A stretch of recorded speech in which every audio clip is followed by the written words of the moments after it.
guys, you're welcome back to my YouTube channel. So today we'll be talking about the kitchen and timetable and all of that.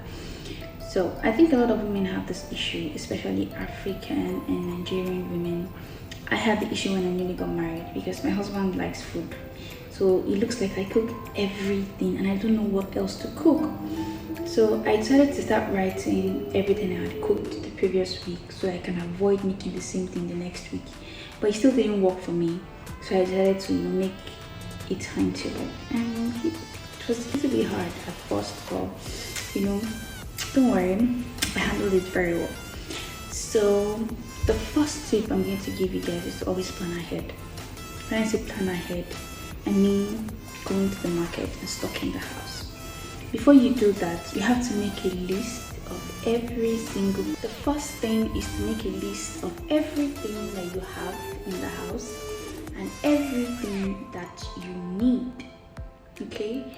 Try to remember everything and write it on the list. So when you get to the market, you don't buy outside of that list. That will make you spend more, and that's not good. I used to do that a lot. I'll just start buying unnecessary things that are not even on the list. At the end of the day, money has finished. What did I buy? I didn't buy anything that I actually need. So make sure that you go through the list and buy what's in the list. Secondly, I would advise you go to a big market around you. It doesn't necessarily have to be the biggest market in your town, but at least a big market that they sell foodstuff in bulk, a little bit lesser. Buying around you in your area is not, doesn't help, especially in your area. It doesn't help at all. So you go to a big market and you buy, because it's definitely going to be lesser. So you buy your foodstuff in bulk, right? Things like rice, garri, groundnut oil, all of that. Buy them in bulk and keep them in the house as much as you can afford. Actually, don't buy outside of your pocket, please. So just buy what you can afford. If you can buy foodstuff worth of 1 week foodstuff, I'll take you for a month. Just buy what you can get, okay? So you get that and you have those things in the house. I don't advise buying tomato and pepper and stockings in the freezer. Some people do, but I don't like it. I like my tomato fresh. I like the stew or my sauce fresh, so I don't like to just keep them. I buy it the day before or I buy it that day. So that's that. And then when you get home, you start making your timetable. Before you make that timetable, I advise that you put new food, new things. Like if they don't used to eat bread and tea, start putting bread and tea. If they don't used to things like bread and tea, oats, cornflakes, pancakes. Most of us are not used to things like that, so you have to put all those things in your timetable to mix it up. They might not be used to it. It might be hard for them to try to get used to it, but you just put it in once in a while, once a week, and then 2 times a week, and then it can be every breakfast kind of thing. But don't force them. If they don't like it, just look for something else. You don't have to force them. So when you put in those new food ideas in between, it helps your timetable. Instead of putting the same thing you always eat in the morning, now you have something different to eat every morning or maybe every night or in the afternoons.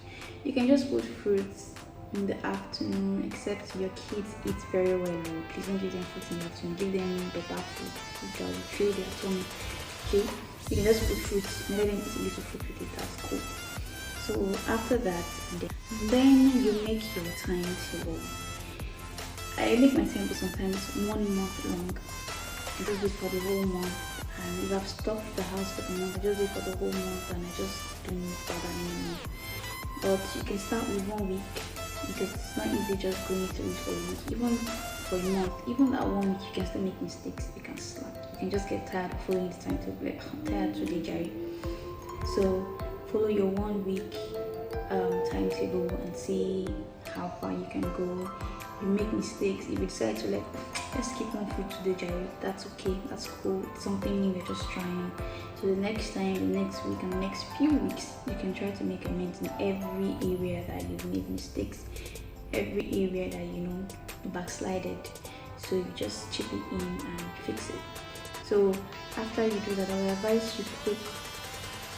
Right, so you need to preserve this food in the freezer.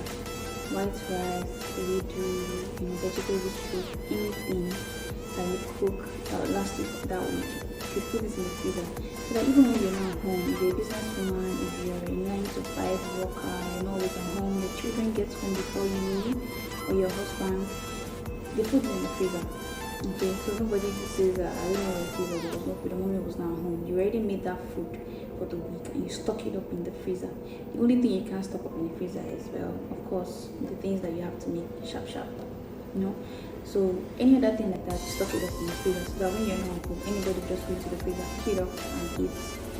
And the timetable has to be placed where everybody can see it, either on the fridge or somewhere in the wall around the kitchen, so that anybody will not say, I don't know where eating today, or I will not say what we're eating, I don't know what we're eating tomorrow. That's why I ate something else. So so nobody will say, I don't know what we're cooking because I did not see the timetable. I don't know what we wanted to eat. So they would see the timetable anytime they come into the kitchen and they know what to eat. And you need to try to make them follow that timetable. It's going to be really hard though. But you have to, teach them. They're your family, they're your people, so you know what to do. And make sure they follow the timetable. Make sure nobody eats outside of the timetable. Make sure they follow the timetable when you are home or when you are not at home.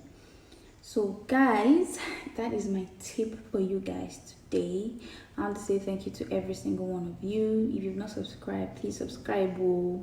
Subscribe please. And if you're new to my channel, if you're just seeing my videos, you're welcome, and I'm very happy to meet you. So watch out for my next videos. It's going to be really interesting. So see you guys next time. Bye.